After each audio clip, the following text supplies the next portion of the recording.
যদি এটাই জানা না হলো, গৌর গৌর বলে কান্না করে কি হবে?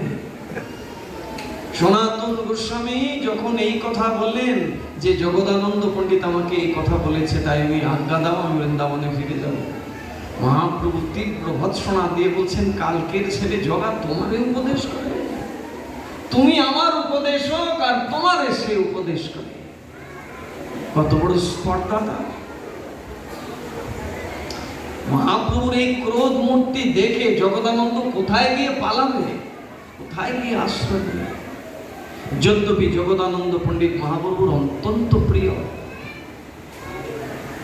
কিন্তু ভক্তকে দিয়ে আরেক ভক্তকে ভগবান শিক্ষা দেয়। যে প্রসঙ্গে আমাদের আলোচনাটা ছিল, যে বাহ্যিক পবিত্রতা বাহ্যিক অপবিত্রতা দিয়ে ভগবানের সেবা নির্ণয় করা যায় না। যারে উদ্ধারিবেন প্রভু আছে তার অন্তরে, প্রভুর অন্তরের কথা কেহ নাহি জানে। কার ভেতরে কোন ভক্তিকে লালন করে সেটা মহাপ্রভু জানে। আমার মতো সাধারণ 2 দিনের যোগী আমি কি বলতে পারি? আজকে সাধু সমাজে যে হিংসা প্রবেশ করেছে, 2 দিন তিলক লাগিয়ে, একটু লাল কাপড় সাদা কাপড় লাগিয়ে আমি শ্রেষ্ঠ, আর কেউ সাধন ভজন করে না, আমি শ্রেষ্ঠ, আমি শুদ্ধ, আর বাকি সব সহজিয়া।